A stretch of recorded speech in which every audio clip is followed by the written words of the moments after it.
early, so we just gonna hang out till somebody shows up, and then I start yapping. What was that first one? Oh yeah, 2 Peter. Peter.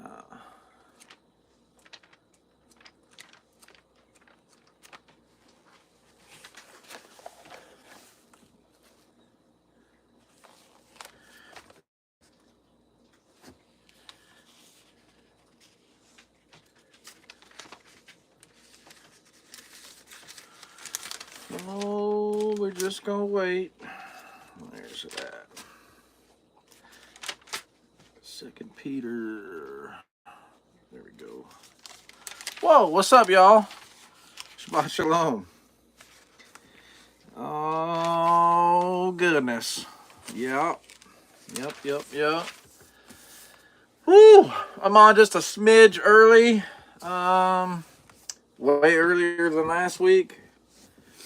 Oh, so we'll catch some of the early birds. What's up, China Doing? Camo Bear, George, Journey of John, Striker Cade, Tim, what's up?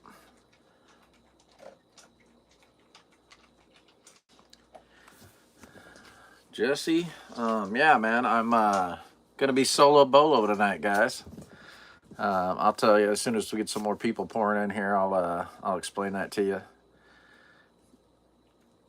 What's up, Saucin, Ashton?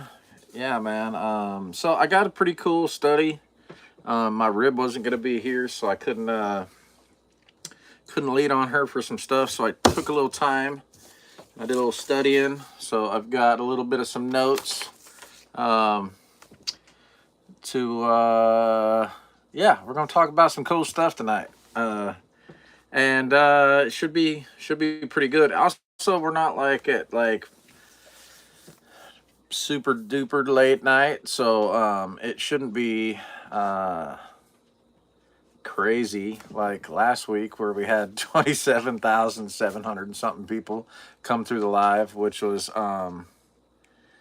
awesome and hectic. I think we did okay. Mods and all the regs did super duper good. Yeah, and it was a trip. I knew there was a lot of people because the live stream, like my regular stays, I don't know, I guess once we're fully going, stays between like 35 and 60, somewhere about that for regular people that come on. And then we get randos that float in and out of that. But it stayed anywhere from like 180 to 280 or 250 or something like that almost the whole time. And I knew people were just popping in and out on the live feeds. So but yeah, we got to plant a lot of seeds, so it was cool. So we're gonna have some pretty deep subjects we're gonna get into tonight, guys. I've been kind of nerding out a little bit on some end time stuff, lawlessness, modern day Christianity. What else? Oh, some calendar stuff, and signs of the times, man, and how Messiah rebuked the people for not paying attention to the signs, not knowing the time that they were in. So it was really interesting. Wow, I only got 50 people here. Sweet. It was really interesting that I was tripping on this guy was giving a sermon. I was just kind of, I scroll through, like anybody else, and something will catch my eye and I'll listen to a little bit of it. And if it gets me in the first few minutes, I'll hang out, but I think there's this regular type of Christian dude, but he was talking about lawlessness. And I was like, all right, I'll hang out for a minute. And his clickbait title was like, knowing the end times season or something. I don't remember what it was exactly.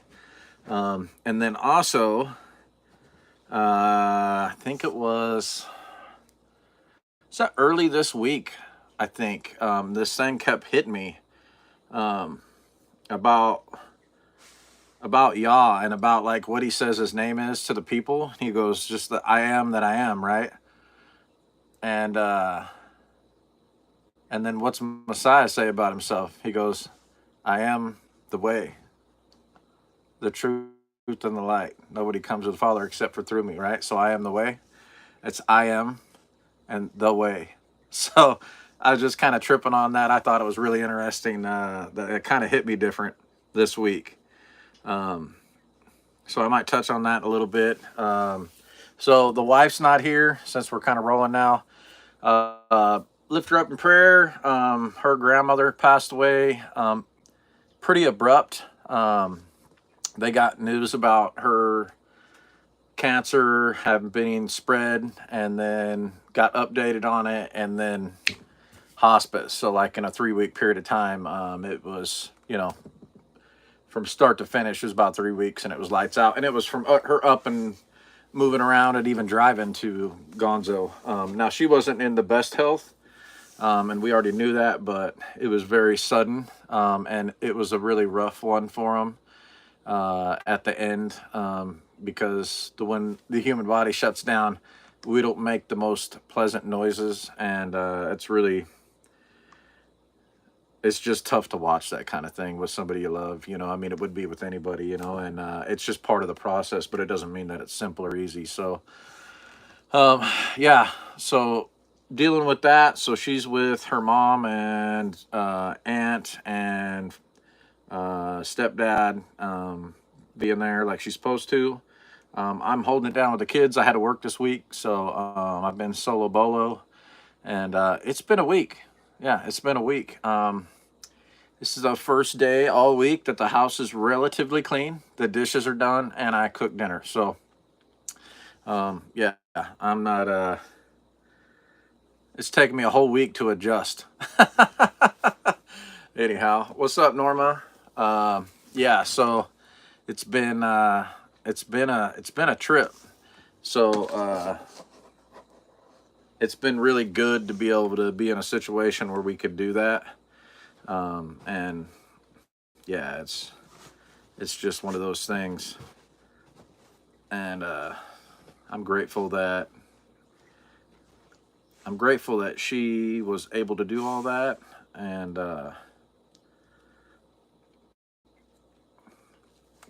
that kind of stuff. So I've got a cheater phone so I can look at the chat.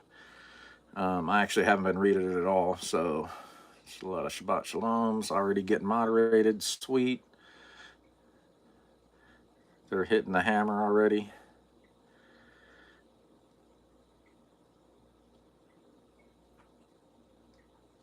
Okay.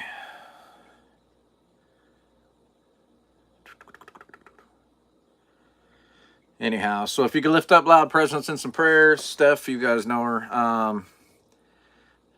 Probably would be appreciated for some comfort, because he comforts the people that need it, and ask for some shalom for them and some understanding. You need that peace and all that. So just lifting you guys, just lift her up in prayer, and then I guess let's get into it, man. So interesting enough, one of the things about the calendars and the feast has been something that early on in my walk, I was really like, what do you mean this calendar is not real, the Gregorian? Like, it's all I knew. I didn't know there was really, I didn't really know much. I didn't think much about it. But there's several different calendars that you can count from. And they have an ancient Hebrew one, which a couple of indicators might push that that's probably the correct one, not the modern Israel calendar, the Jewish calendar they have today. A couple of the fun facts for historic reasons. Let me see, I got here in my notes. This guy, Julius,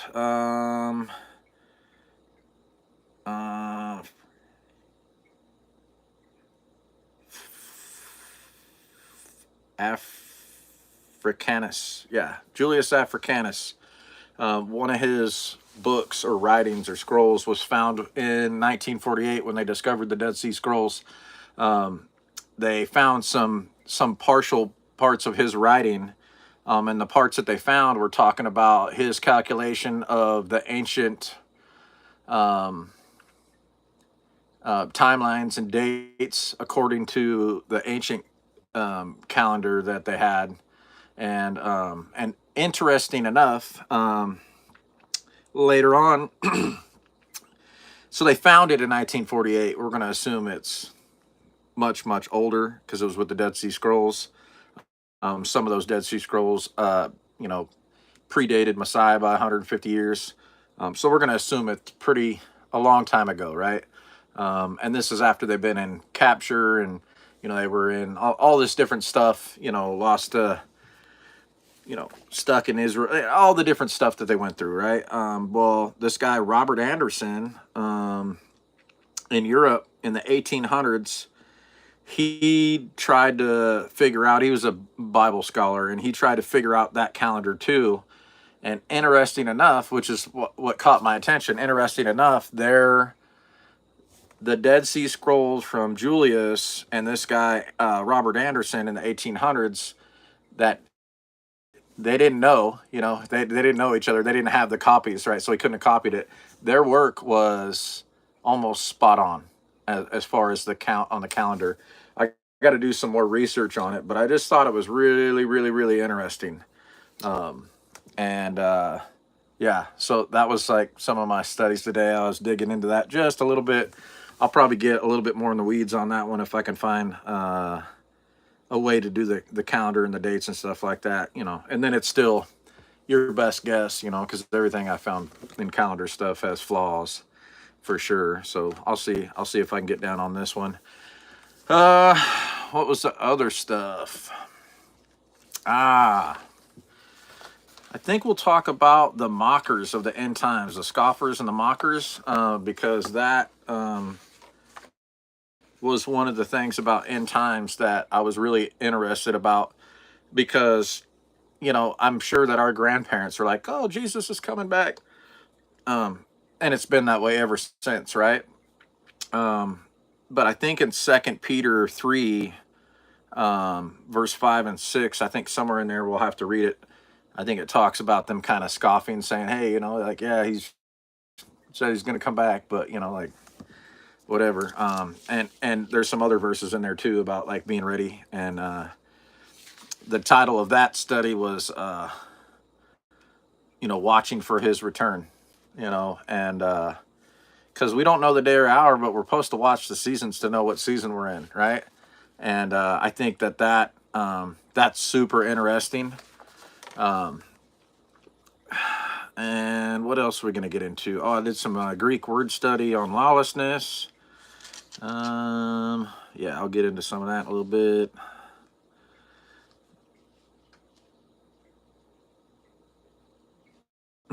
Oh yeah, that's a good one. We'll get into that one in a minute. Here, let me turn to 2 Peter, and I'll try to fumble through this. What is it? 5, 6. Is that what it is? Well, maybe that's not it. Maybe I wrote the wrong one down. Jeez Louise, man. Eyeballs ain't working right now.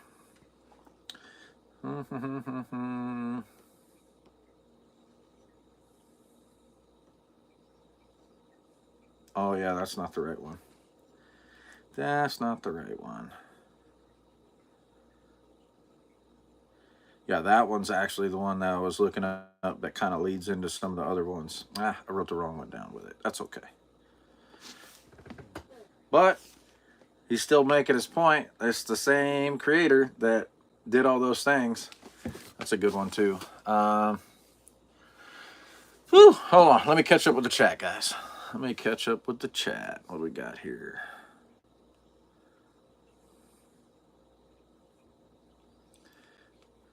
$32 people on here. Sweet.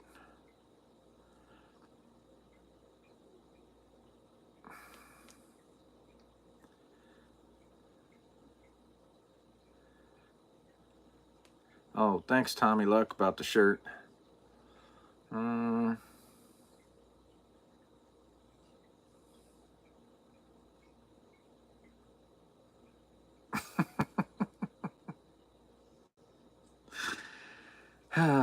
Ruger.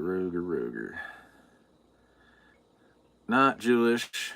Also not a Christian, but I do believe in Jesus and I do believe he is the Messiah. So that ought to put you in a tailspin, hopefully.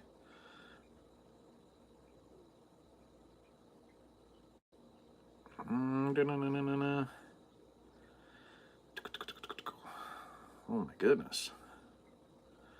And all right.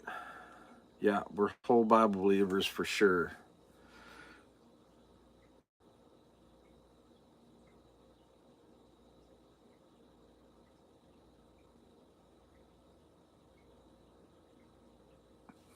This is cool, man.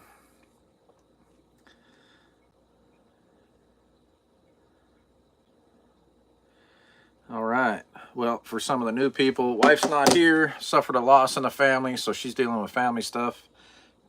Prayers be awesome.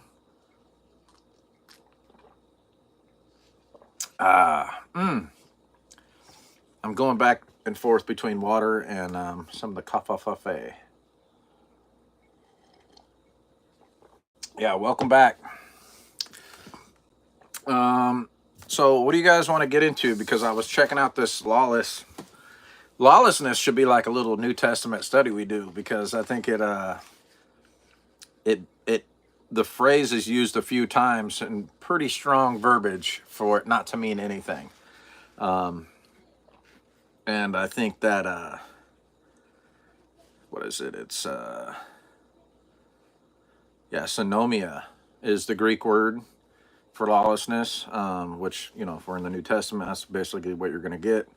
Also, another little fun thing to think about is if Paul was Jewish, if he was a Hebrew, which I feel like he is, but I can't remember.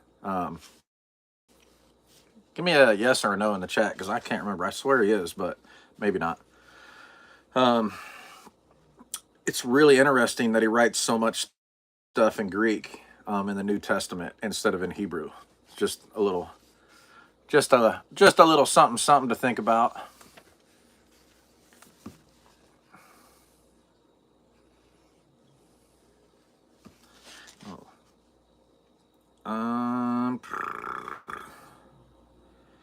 All right, so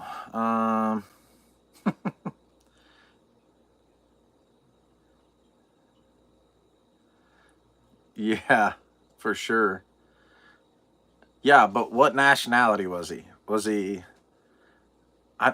Roman? I thought he was like kicked it with the Romans, but I thought he was maybe, I don't know. That would make sense if he wasn't. But he was a Bible scholar, which is trippy that he's a Roman dude doing Judaism, which is kind of interesting.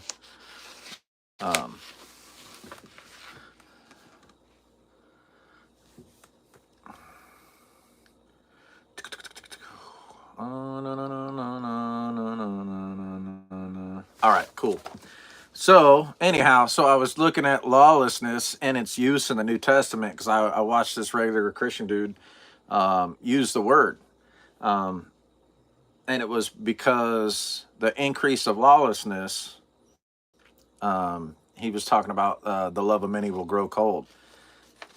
Well, what does he mean by that? What's lawlessness? What are they talking about?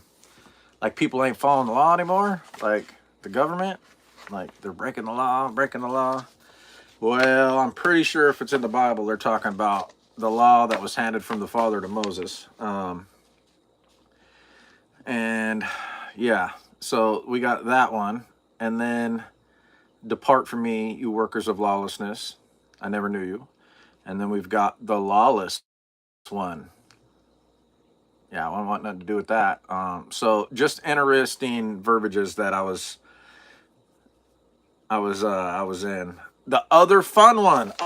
Oh, we'll get right into this because it's the Revelation stuff that I was getting into.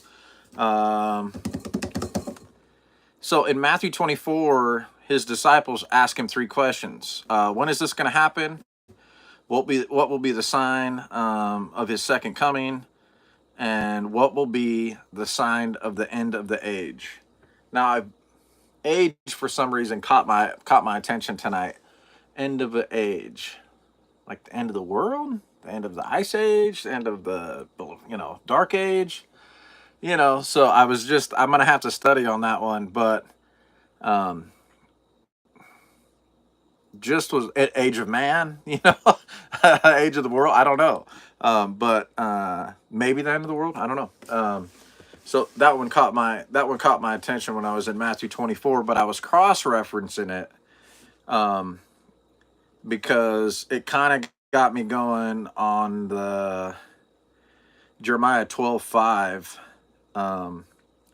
which we're gonna have to turn to that. I will have to actually read that, I think, because what it says is really interesting. I didn't look it up in the scriptures. I know in the New King James it says it one specific way, but we're going to do it out of scriptures tonight because that's what I want to do. But it's talking about the run. Oh, there we go. Right there. Oh, we went right past it. Kaboom, kaboom. There it is. Let's see if I can muddle through this and you guys can understand what I'm saying while I'm trying to comprehend it and read at the same time. What do we have? 12:5. 12:5. There's 12:5. Right there. Let's see.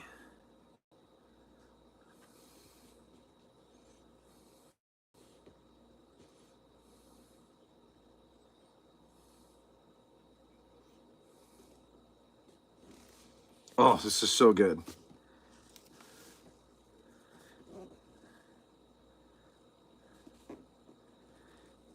Yes. So we're just going to do like the first half of 5 because I want to cross reference it with somewhere. And most of you guys that are reading it right now know where I'm going with it, I think. But it says, if you have run with the the footmen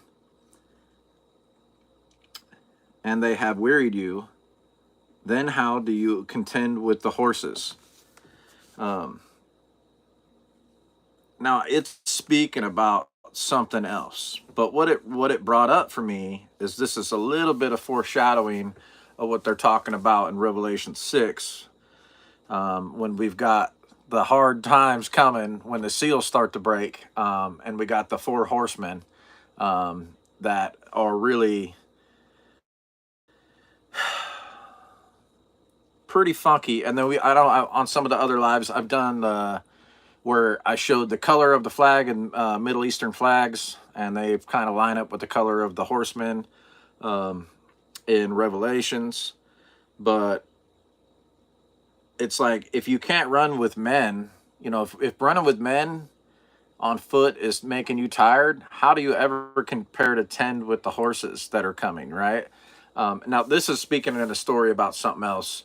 They're about to get overthrown. It's prophesying about that, but it also kind of points back to Revelation 6, which is fire, because we're talking about the seals being broken, and each seal has a different one. We've got the fiery red, we got the white, we got a black, and then we got the pale or the green. And I think that it's really interesting that those flag colors of the Middle East kind of represent the colors of the horses in there. And I think it's really interesting. And in all of that,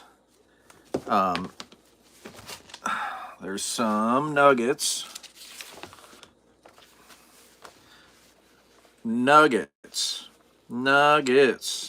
So mine's all kind of just jotted down and blah, blah, blah. But it was all just stuff that I figured we'd talk about tonight and bring some springboarding stuff off. And then I'll just try to interact with the chat. This is just to kind of set the vibe for us a little bit, since my rib ain't here to hold up one side of me. And yeah, so interesting cross references that I liked, that I was picking up on. And yeah, this guy I was watching had a lot of really interesting spots, and I kind of was checking it out a little bit.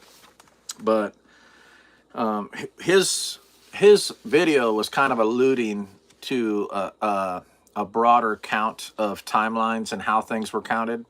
And I thought it was really interesting. I don't know if you guys ever watched the Messiah 2030 stuff. I thought it was interesting, and they tried to do their own count. And I thought it was tasteful because they're like, hey, don't take my word for it. Do your own studies and see what you come up with. This is just what we study and what we've come up with. That's commendable, because a lot of people are like, nope, this is it. I guarantee it. Like, we've done our, there's no other way it could happen. And I hate that, because you're getting into a little bit of false prophet kind of stuff there. And I don't really dig that. Anybody says they're for sure on something, I doubt almost immediately on stuff I find on the internet. But I thought it was interesting that the guy had put enough time and study into it. I think his podcast is about 45 minutes. He's like kind of doing it in a series, a little bit of a build up. And he was convinced that we're in a generation that will see Messiah come back. And me personally, I think so too. Even if it's not my generation, I think possibly my kids.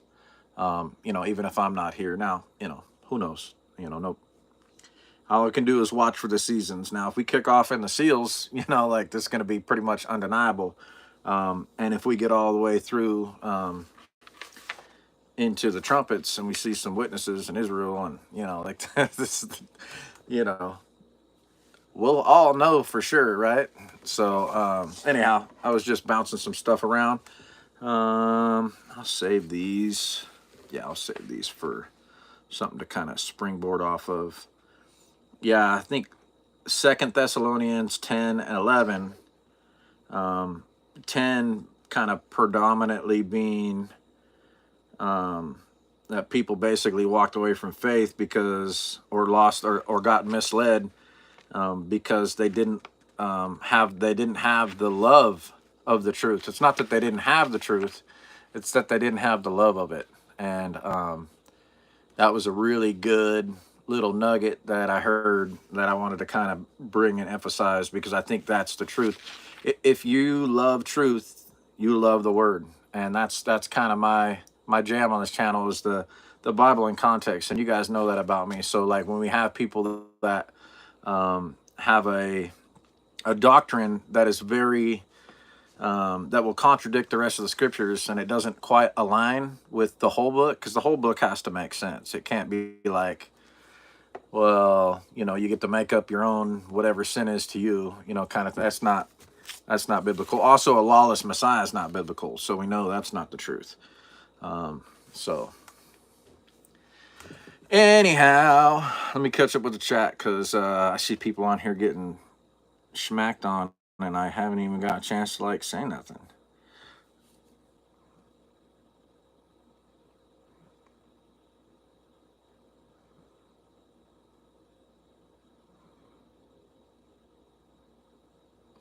Rare Breed's back, but he doesn't feel like he believes in anything. You know what, bro? I feel you. I definitely feel you on that. I don't really like religion a whole lot myself. And my interpretation of religion is man-made doctrine, man-made theology. And a lot of that stuff's hypocritical. And, if you don't see it the way they see it, then, that's it. And on this channel, I don't want to treat you that way. I'll just be respectful and say, hey, I believe, because you could talk me out of my understanding, but you could never talk me out of my experience. And that's the thing, is my experience has been that he showed up in a supernatural way, and I can't ever deny that he's not real, or that he's not who he is. And that's my experience. Not everybody gets that experience. And that's okay. Some people get a spiritual experience. For them is the educational variety. As they study, it becomes real to them. Me, I had a little bit of a burning bush, and that's all right. If you don't have that, it doesn't mean he loves you or me more or less or any of that. It just means, like, everybody, he knows us, and he knows what works for us. And he gives us what we need, and not necessarily what we want. So for me, I didn't grow up in a religious family. I didn't grow up with, any of my family members really praying for me or any of that kind of stuff. Maybe my grandma. But that's like, we didn't say grace, or there was no, opening the Bible up and to see what it says this week. And, none of that, just wasn't something I learned. And coming from being hurt in modern day Christianity and false doctrine and all this BS, to come to the understanding I have today it's a miracle, because the Bible in context is more just for all of us, because we all got the same set of rules. It's not just rules for you and rules for me. And, I can do this, but you can't, or you can do that, but I can't. It's not like that. It's just across the board. And that's the Father's will.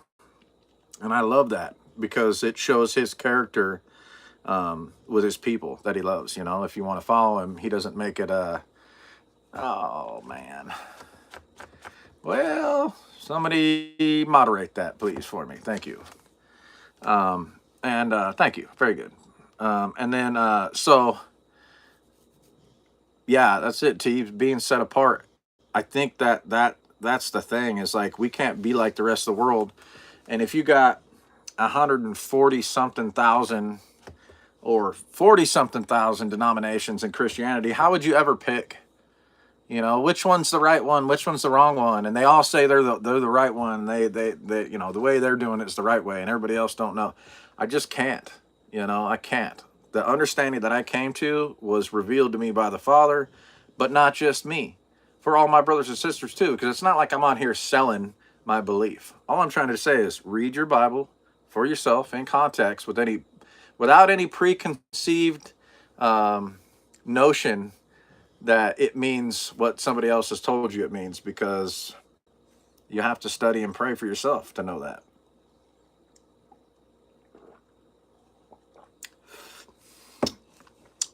There is only one Messiah. That's right.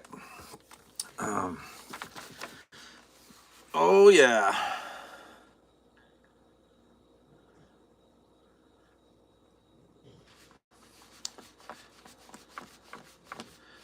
Oh. What's up, Brennan? We got some cool people on here, man. Yeah, there was a recent study on men in modern day Christianity in the church, and it's a recent study. 47% of men in church watch porn and are okay with it, and I was like, ooh,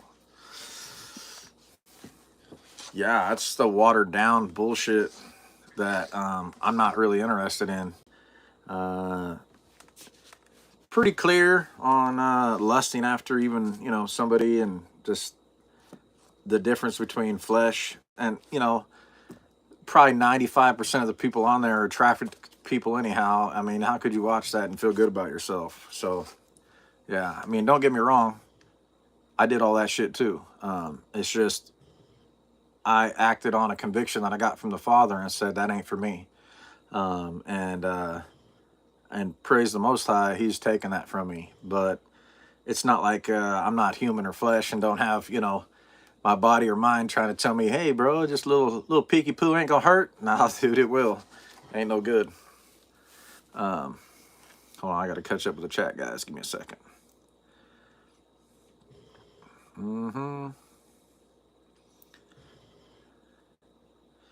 Yeah, and that's another thing too about religion, is like, it's historical fact that can be proven by science that Jesus was an actual dude that lived, and that there's no tomb for him, anywhere. There's nothing, they never find no tomb. There's nothing left other than the writings and the testimonies and the churches that he started, and the fruit of his labor, physically, that they could find. Just enough, right? Just enough. Maybe the Shroud of Turin. I don't know if that thing's real or not. Maybe not. Either way, but all the biblical events in history, you can see how they actually came true. In all the Middle Eastern cultures around there, they have the same stories that match up with timelines of who overtook who. And, it's it just matches up. So it's not hard to believe that this stuff isn't real, for me. Also, just like the one thing in the Dead Sea Scrolls that they pulled up, and I've said this before, is how did they know that there was only 14 variations of evergreen trees on the whole planet back then? How did they know? You know, it's mind blowing to me because it's not like they had, I mean, we're talking like a long time ago, a long time ago. They didn't have much. They had stone and metal tools, and that was about it. They didn't have, it's not like they had this big library where they documented everything and it was carried forever. They didn't have that kind of stuff. It was very, very little. But I just think that that's interesting that they would know on the whole planet there was only 14 variations of evergreen trees. And I just thought that was one of those scientific things that blew my mind.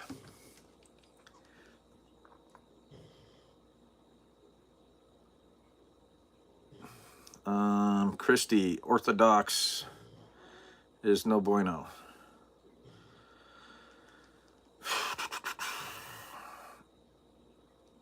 Mm-hmm.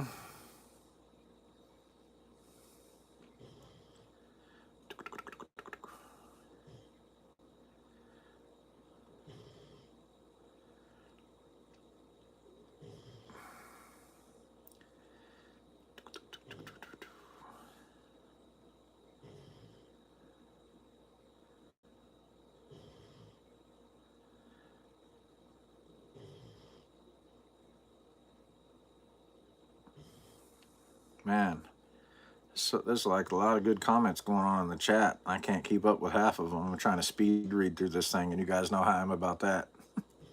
Get like this much information. Okay, so somebody said, I think it was Janice.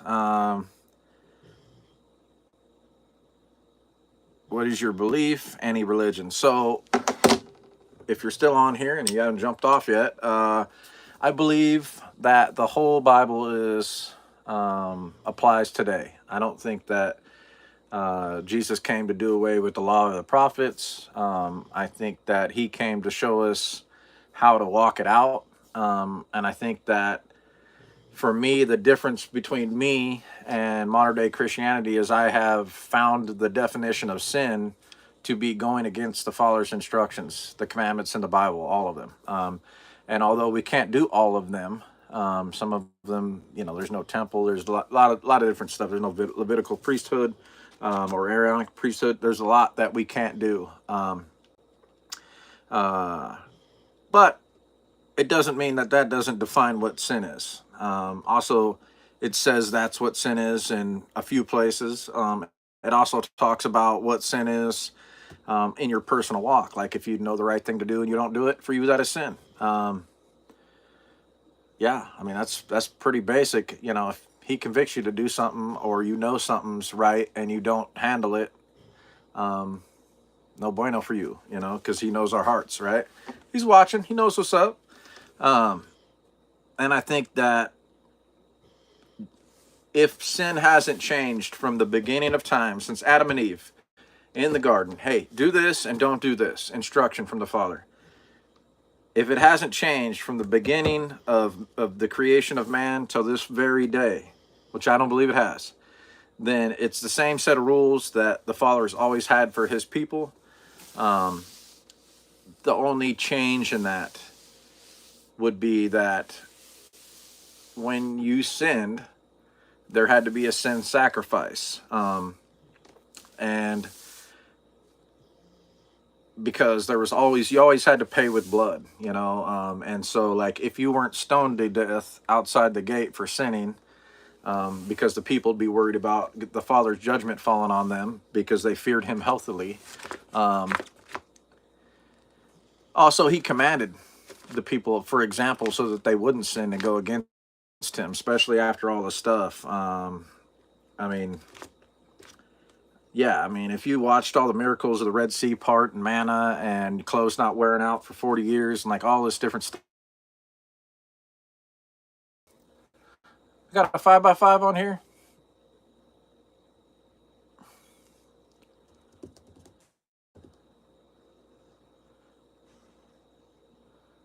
Oh no. Okay, cool. Thanks, Ben Valley. I was wondering, man. I was like, what is happening? Um, yeah, it buffered for a minute because somebody was trying to call me, which yeah, kind of sucks. But yeah, no, I was. I don't think. I don't think that the use of the Bible has. I don't think it's changed as much as modern day Christianity says that it has. That there's an old covenant and there's a new, and I don't think that that's clear enough. And I don't think that in modern day Christianity, I learned what sin was when I got baptized and when I got saved, and I did the sinner's prayer. I don't. It's just it wasn't the same thing. Like when I believed, I all the way believed, and I knew He was real and that He loved me, and that was it. You couldn't change my mind. But again, uh, my seed was thrown on the rocks, and as soon as it got hot, I shriveled down to nothing, man. I couldn't withstand the heat because I wasn't built up in truth, and the Bible, the Father's word, is truth. I was built up on a lot of like one-liners or cherry-picked verses with no actual context of biblical truth, and that was like a long journey to get to where I'm at today. So I believed like a regular Sunday Christian for a long time. But I also saw the hypocritical stuff and the gray areas that had no answers. I'm like, all I got to do is believe, and that's it. Nothing. I don't have to do nothing else. That's it. Just believe, and we're good to go. Like there had to have been more to it than that. Nope, that's it. Just believe, buddy. Try to be a good sinner, not but good Christian and not sin. I'm like, it just I couldn't. It didn't really have any depth and weight to it, and then the Father started opening my eyes. He started removing the scales from my eyes and started opening my ears and my eyes and showing me, and after that, the whole book came to life. It just came to life for me, and it meant finally it was clear. The scriptures were clear to me, and then comes the sanctification. So then when it starts to become clear, your behavior starts to change, and you start being built up, and you start going through the fire. You start getting refined, and it gets a little tough, a little lonely there for a little bit when he's doing that, but it's part of the process. Mm, coffee. Oh, have you guys seen the new movie Homestead yet?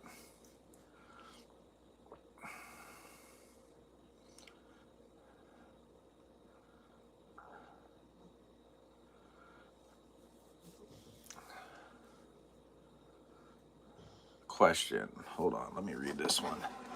Oop. Let me see here. Man, it would be really cool if I could make this bigger. Um,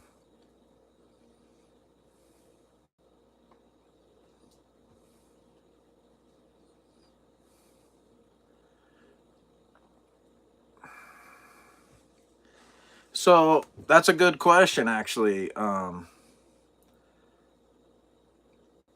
So somebody said they had a question: is if we're supposed to be a nation of kings and priests, should we write a copy of the Torah? A lot of kings were required to write the whole Torah because then they didn't really have any excuses because they knew it because they wrote it by hand. I think there's a good application for that in a lot of people's walks. But again, personal conviction. Um, I don't think you need to write it if you're the priest of your home. And for me personally, I don't know that writing it would do the same thing as maybe somebody else. Maybe, but I don't know. I mean, I'm dyslexic. I can barely read as it is. It takes a lot of effort just to get out a sentence or two and understand what it is. So I've got super bad comprehension. So praise the Most High, they got audio Bibles because that's what I lean on if I'm not just studying with my wife. She is my my letters translator, and I'm her numbers translator because she sucks at math. I was really, I think if you wanted to, a matter of fact, I have a brother that just did it. He wrote the whole Torah. I don't remember how many pages it was, but it took him, I think, the better part of 3 or 3.5 weeks to write it all out, and he wasn't working. So he was able to spend hours and hours a day copying the Torah line for line. And, I don't know about your guys' penmanship, but mine's not that small. Mine's like this big, and the Bible's like this big. So it's going to take up a lot of paper.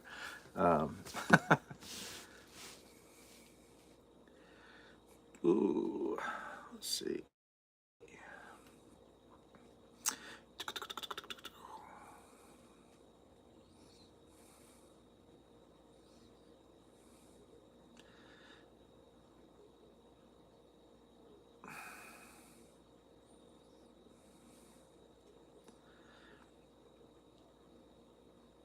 Yeah, so that new movie, Homestead, I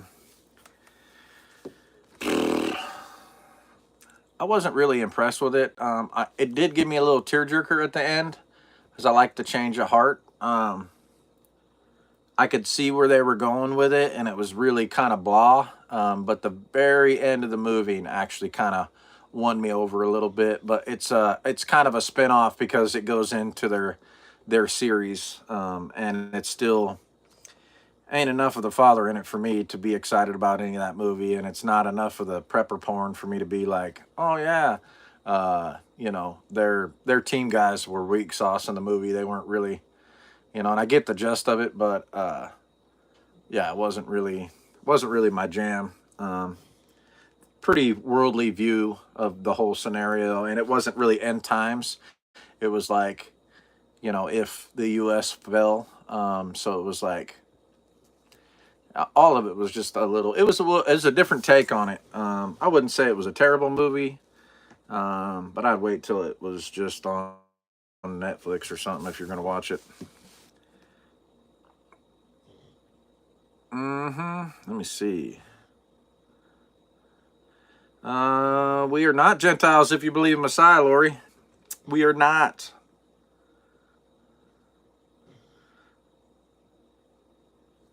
A lot of churches are about that money, rare breed, but also we're not going to sit here and beat those people up. If you want to learn about scripture and context, ask some cool questions, but this isn't like really the channel to just rag on what you don't like about the world.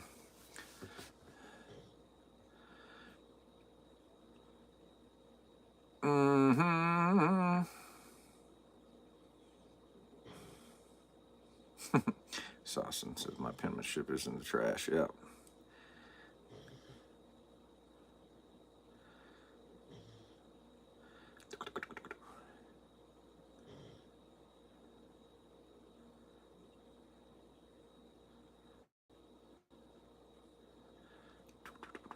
Sorry, guys, I'm catching up with the chat.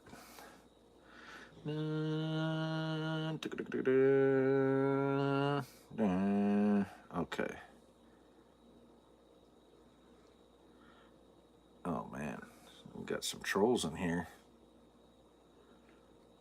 Got some trolls.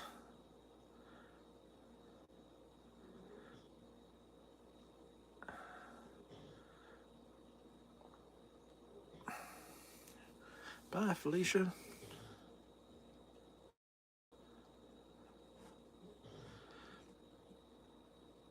Really? How? Oh, I actually didn't mean to do that. Remove? Hold on. Striker me did it at the same time, and I accidentally undid it. My bad.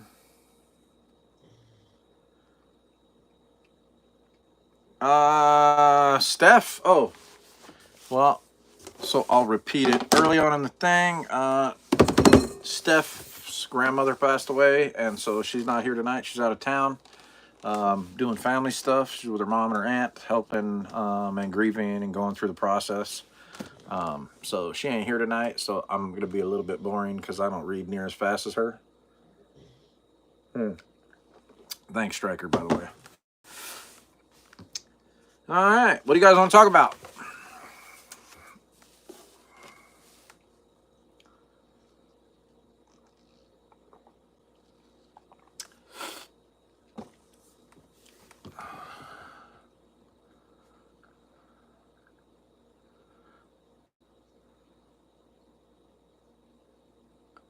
Yeah, Steph's kind of going through it. Her grandfather passed just a few months ago, maybe like 4 or 5. Um, yeah, so it's kind of back to back with them. It kind of blows.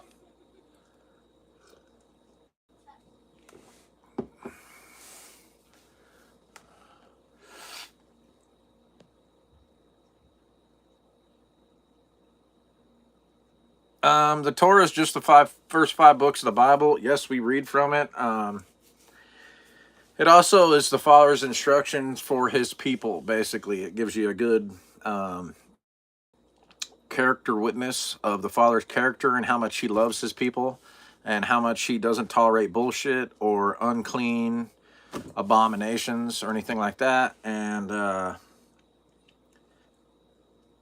also, since you're new here, basically the law that was given to Moses was given to all of Israel, and it was given to them for forever, for all their for through all your generations, right? And so in Romans 11 it talks about being grafted in to the natural olive, and us wild branches being grafted into it.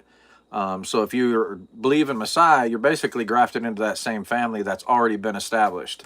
And we're not talking about Judaism keeping the commandments, because Judaism says that if you're going to keep the commandments, you got to do X, Y, Z. Otherwise, you're not doing it right. That's religion. We're just talking about what it says in black and white, as basic as it is.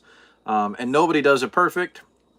And the grace from Messiah is sufficient for that. So that's a little bit of it, not the whole thing.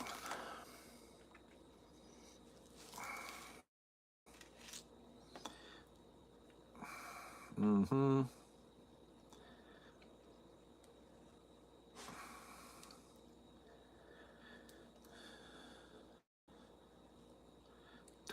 Revelations, stuff I want to get into. Spiritual warfare.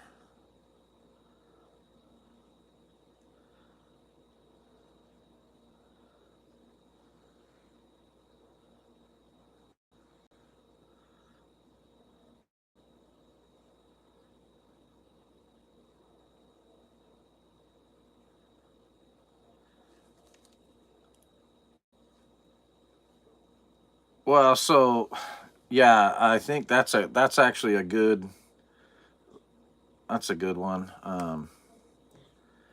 So something that, what'd she say? Lori asked the question. She says, so here's the thing: is the King James version actually is not a really good translation of what comes out of the Hebrew, Greek, or Aramaic. It's really not that great a translation at all. Also, English is a shitty language to try to translate Hebrew or Greek into. It's just not that great. You lose a lot of the value. So we study the Bible in English translations, but we cross-reference with the original manuscript. You know, if it was written in Hebrew, Aramaic, or Greek, we try to trans we try to translate it into what those definitions of the words in its original language were, because the way that you get the depth and the meaning in Hebrew is so much deeper than what you can in English, because Hebrew words mean like a whole bunch of different stuff, one word. Um, Not quite the same thing as English. And so if you study it in the original language, it makes quite a bit more sense. Like here's a English translation for the law, right? The word is Torah. But it doesn't just mean law. It actually means instructions. That's how the definition starts off. And I think that it's almost comical that they chose law, because when you hear the law, it's like it's so. Uh, but instructions, for some reason, is more palatable for me. I don't know why. If it's just the rebellious in me, um, but who would ever come to do away with the Father's instructions, right? I mean, law too, really. It just sounds different to me. The Yeah, the words are just mean different than what they are in English. I think it loses a lot of value.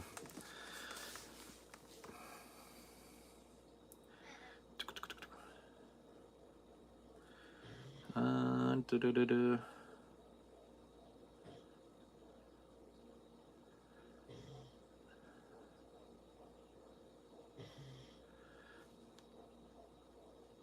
Oh, Zozo, you should read a Bible, honey.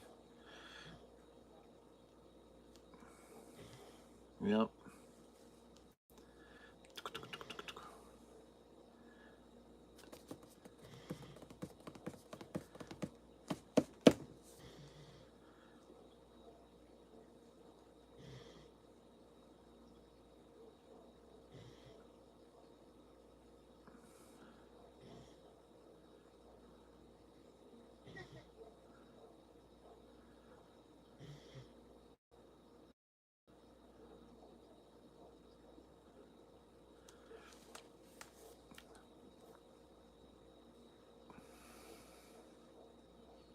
Mm-hmm.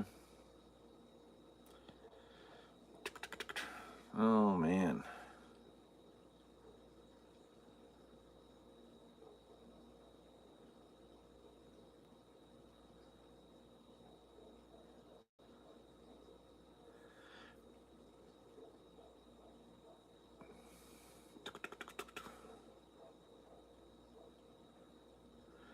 Sorry guys, I'm trying to keep up with the chat, and it takes me a little while because there's a whole bunch on here. Whole bunch on here that I ain't even got to yet.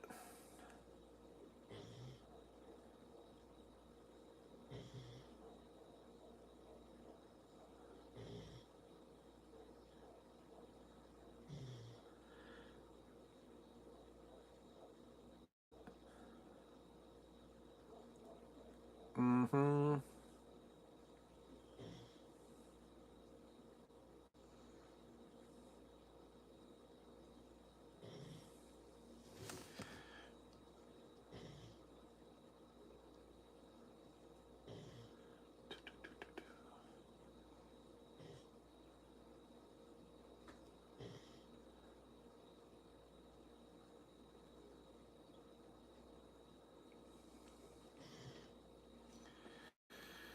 Oh man. What's up, Justin? Just got on here. Jimmy Carr. Uh,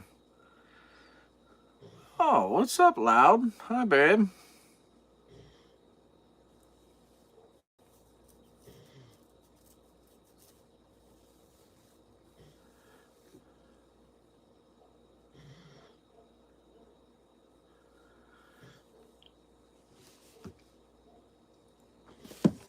Yeah, I wasn't sure if you were going to jump on or not.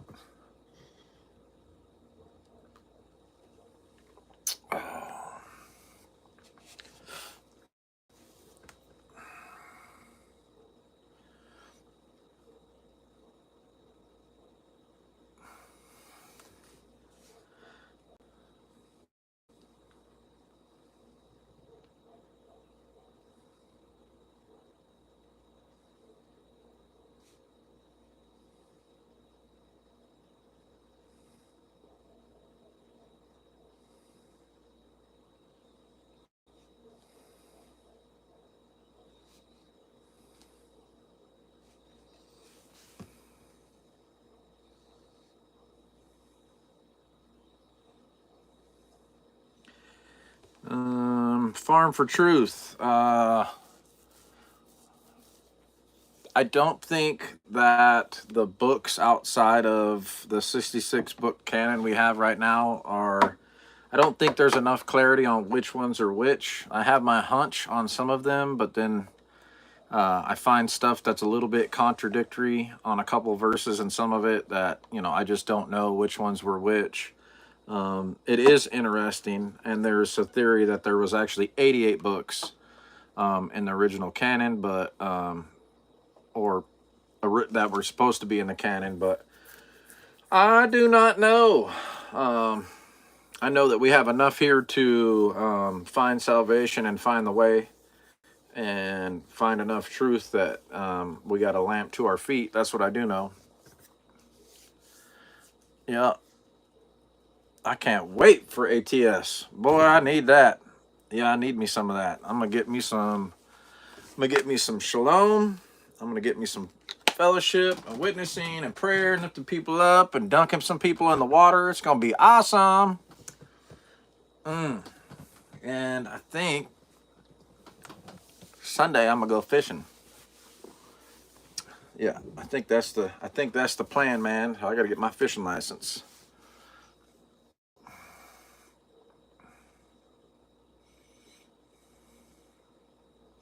You're gonna try to make the ruckus? That'll be cool, bro. Yeah. I will be there. My wife will be there. I think she's gonna be one of the vendors. Babe, you got one of the vendor spots, didn't you?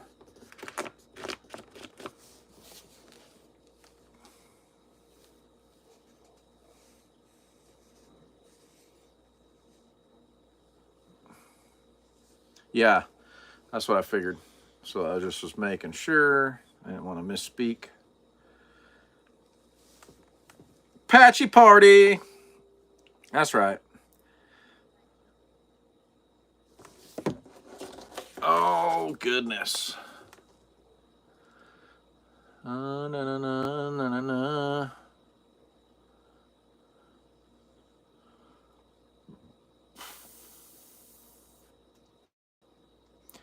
Oh yeah, babe. I wrote on the wall with a pen. I think we can scrub it off with like a magic eraser, but because the Father's like I am that I am. So I wrote I am, and then I wrote the way for Messiah. But it's like the father and son thing. It's like I am the way, right? Anyhow, I thought it was interesting. It kind of hit me earlier this week. I was thinking about it, and I was like, man, that's interesting. And I didn't want to forget, so I wrote it wrote it on the wall. I also wrote something on your nightstand. I think I don't remember what it was, but it was just in pencil, so it should come off.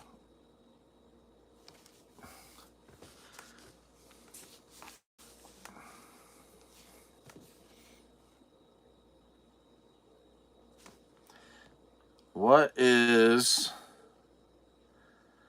not trying to spam? What's the level you understand and speak Hebrew? Oh, me? Like maybe like I don't know, maybe like a kindergartner or less, maybe like toddler. I know some words that I learned in this translation, and a little bit other stuff that I've just learned being around other people and listening to studies and stuff that I've heard or seen in Blue Letter Bible. Um, maybe less than that, babe. Maybe less than that. uh,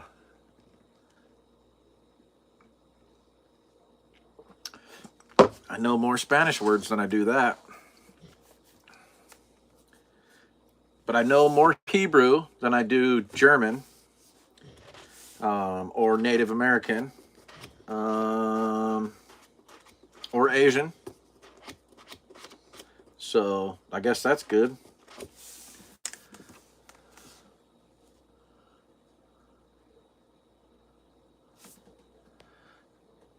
Oh, how do I know that English sucks? Oh, easy. Because when you use Blue Letter Bible and you start looking up the words, what it is in its natural language, for like you, I'll give you a for instance. So like if I go on here, and I'm on Blue Letter and then I highlight a verse or I type in a verse, it'll pull it up and then I can look at it. It'll give me the option to look at it in its original translation. And then it'll like I can click on the words and I can click definition and then it'll tell me the definition. Now, if I go to the definition of the Hebrew word versus what it's translated to in English, a lot of times they don't really match up. Matter of fact, it means something totally different in Hebrew than what's translated into English. And you're like, that's terrible. And that's the thing is there's so many tools today that you can use them to kind of decipher crappy translation. Also, you got to think about copyright translation. Copyright infringement's a real thing. So, like, if you have a translation of a translation, or even if a translation comes super close to another translation from an original manuscript, they can't write the same thing, even if it's what it's supposed to be translated at. They can't if it's copyright, because then they're infringing on somebody else's copy, right? How they've translated, they've got a copyright on their translation. So then you're stuck with having to change the verbiage every so many verses, which is super duper lame. And so then you start realizing there's really bad translations of English Bibles, like NIV is crap. I mean, there's like even the original King James. I don't really care for that too much. We just went through this last Rev Shabbat. Somebody had a King James, and his verbiage was so bad that he actually wrote in the translation next to it because it was that bad. And I'm like, so that's one of the reasons I like the scriptures. Yeah, the scriptures. Let's see if we can get it on camera. The scriptures, and it's from ISR, Institute for Scripture Research. I love it. This one's a fancy one. I didn't know I was getting this one. It's the 25th anniversary silver edition. But large print. The only problem with this large print is the pages are so thin, I can see the other stuff on the other side. And so it's still blurry as shit. So, yeah, anyhow. So, but yeah, so that's one of the ways that you start learning about translation problems, Tommy, is that you start seeing like, yeah, that's not really the greatest translation of that word or of that verse, or even chapters where they're just not really that good. And different Bibles, I've seen whole verses missing out of them. And I understand why they're missing. Like in the Catholic Bible, I know why they're missing, because if you leave those in there, it goes against their doctrine. So they kind of took them out. So I get why they're not there. I'm not saying it's right, because it definitely ain't. Because we're not supposed to add to or take away from. That's all I'm saying. And, just English, I think, is just not a great language to try to translate into, from Hebrew at least. Maybe other languages, but Hebrew is definitely not that great. Oh, boom. Oh, I missed a whole bunch of talking on there. Stand by. Let me bring the chat back up.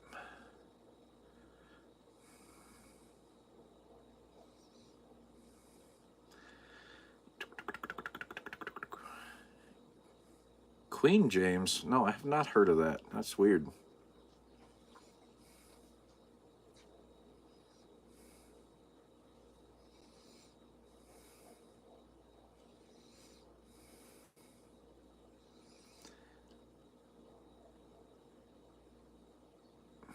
A teen Bible. Well, I don't think that I would read a teen Bible, Carrie. That's probably not going to do you just. Guarantee you it's going to have some. It's been watered down too soft for teenagers to appease to a teenager. If you're 40, go ahead and get you a grown-up Bible. ESV or New American Standard Version. They're pretty easy to read. Definitely easier to read than the scriptures, because the thing about this book, I love it because it's a translation of the original manuscripts, but it has, I don't know if you can see it on there. Yeah, you can see it like right there. It's got some Hebrew in it, and it also has Hebrew enunciations. Like instead of Jesus, it says Yeshua. And instead of Moses, it says Moshe, which I think is badass. Moshe is a cool ass name. I named my dog or my son that, either one. Not that they're comparable, but I just like the name that much. And then, and then, and then trying to enunciate some of the Hebrew, and not understanding like Hebrew writing or the enunciation, you'd end up having to use a little bit more plain English in order to kind of cross reference and translate that. And then if you're not down with any of that, let me give you a little life hack right here. If you can see, I know, let's see, I can't seki. Yeah, version Bible app.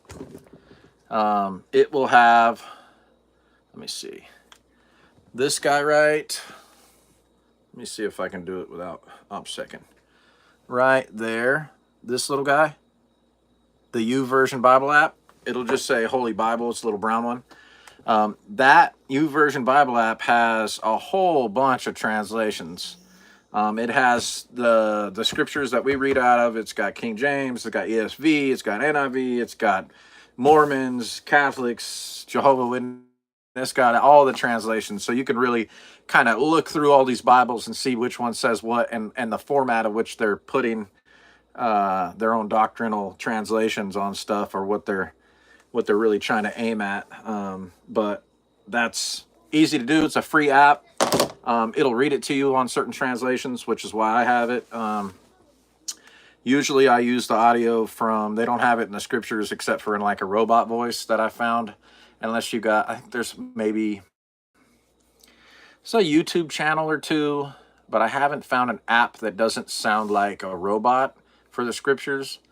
That's at least really easy to use. But on the YouVersion Bible app, I use the translation. I use ESV or New American Standard Bible, and either one of those has been really, really, really helpful for me, because I like the way that the reader sounds. It helps me like focus and listen. And I can hear the voice tones when he's reading, the passion in his voice, on either one of those. And it depends. Certain ones I'm not really into it, and they might put a little too much on it some days. But anyhow.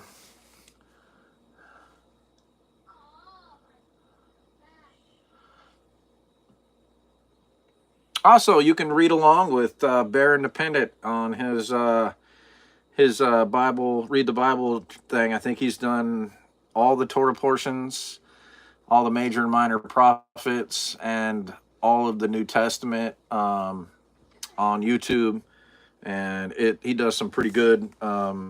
He reads really well, but not only that, but he's able to articulate and paint a pretty good picture for the reader to comprehend what's going on and cross-reference a little bit, if that's your flavor. Also, he's not a beta male, so I like that kind of thing. That was one of the attractions from where I was coming at and modern day Christianity to my belief today was,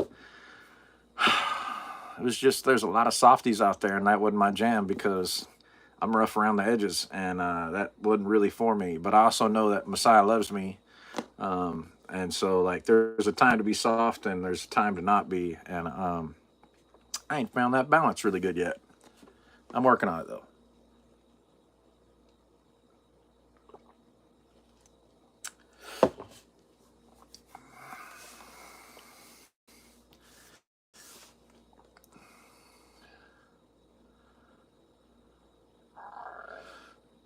Oh, Dr. James White. I don't really, that doesn't ring a bell with me, White Lion.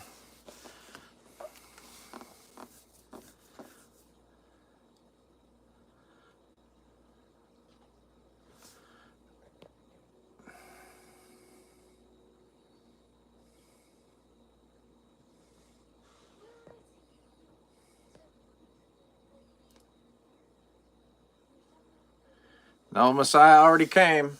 He's coming back too. Oh, well, somebody said they don't like it. They've had enough. Also, if you're drinking, Hey, Sassy back. You called me during the live stream. Shabbat Shalom. So I couldn't answer. Uh, but yeah, I guess Zozo got a little time out. But that's okay. He's probably drinking whiskey right now. Who knows?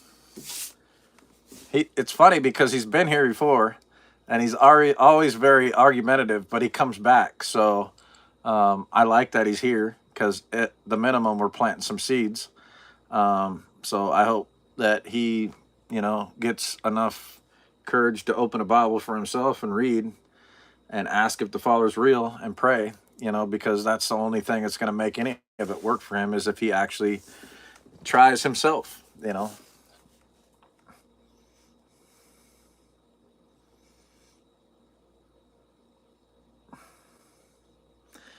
Sorry, James. That's a hard no. That's a hard no, bro.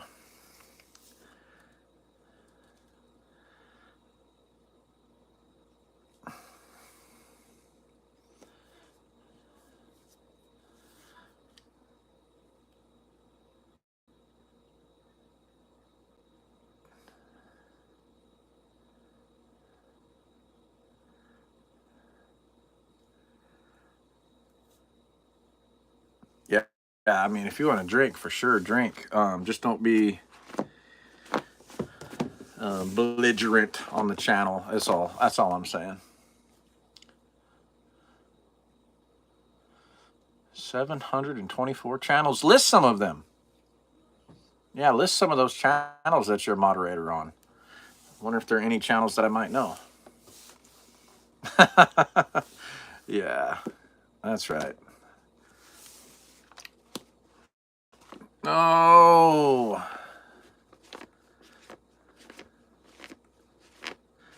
Well, give me something to talk about, guys. Otherwise, it's going to be story time, or I'll just clock off of here because I'm running out of stuff to leap board off of because my rib ain't here.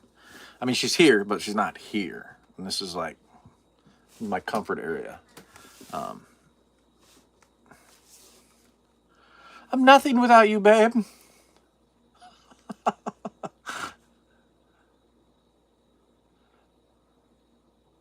Yes, Jesus had John the Baptist baptize him to fulfill prophecy.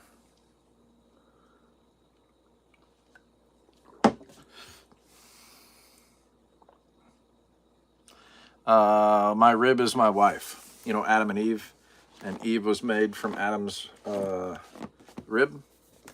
So that's just kind of an inside joke.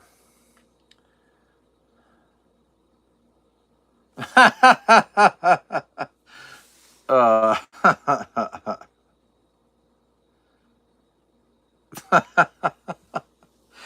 Adam and Eve? Yeah. Yeah. It's not saying Eve, it's just saying my wife, my rib.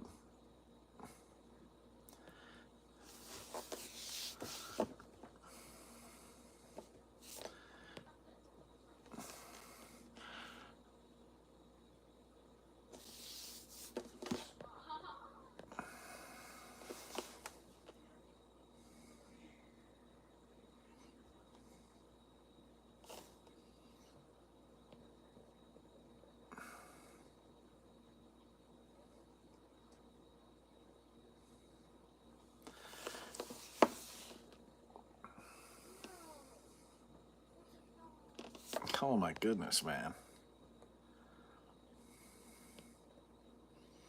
And because I love my wife.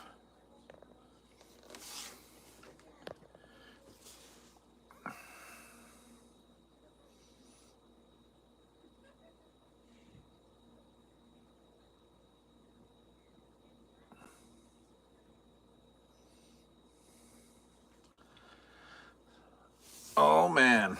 Well.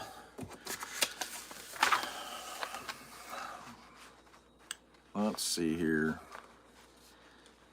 I don't really want to do that one right now. Mostly because it's going to require me to read a whole bunch, and I'm kind of retarded right now. I'm actually getting super duper tired already. But that's because I was up till 3 in the morning last night. because I could not sleep.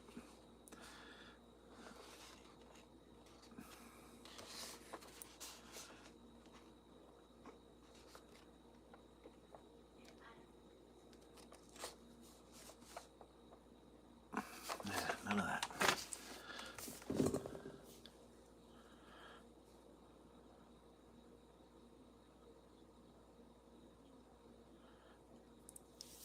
Oh, I don't really care about the thumbs up. I mean, we're just hanging out, really. It's not late yet, so there's not a whole lot of craziness, but last week was epically crazy. What is Jesus to me?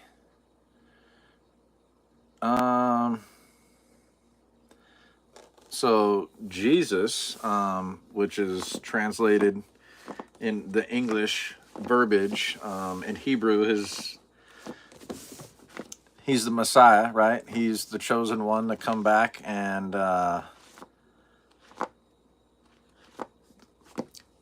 save the people, basically, the Father's people.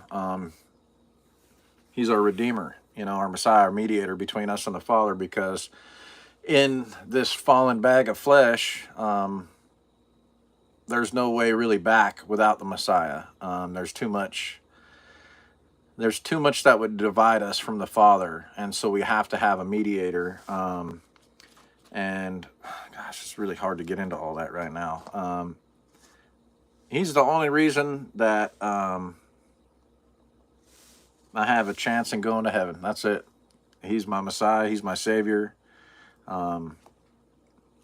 His grace and duty that he's done in serving the Father's people there's not even any words that would do it justice. But yeah, he's the way. He's the example of what it looks like to have love and compassion and obedience and mercy and dedication. He's my Messiah, man. I mean, I love him, so I don't know how to answer that really any better than that right now.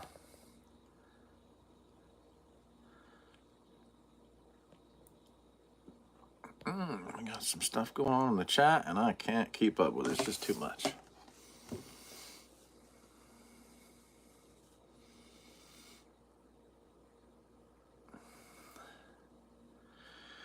Well, since we got some good chat stuff going on, I'm going to get on the chat and see what's cracking, because it looks interesting, but I also can't, I cannot keep up with it.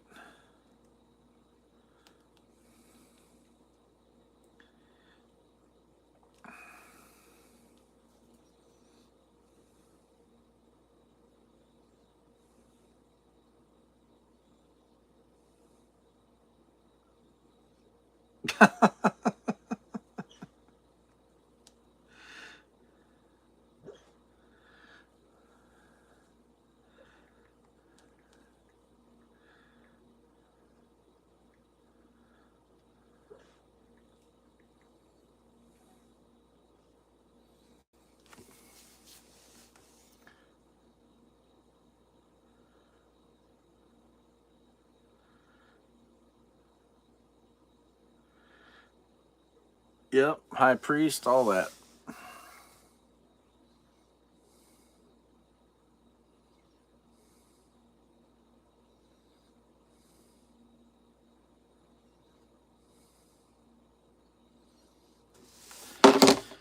All right, guys.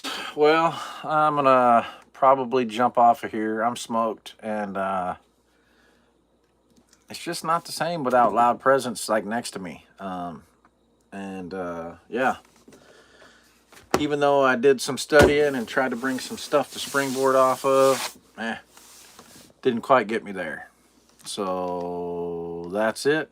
That's all, folks. Shabbat shalom, guys.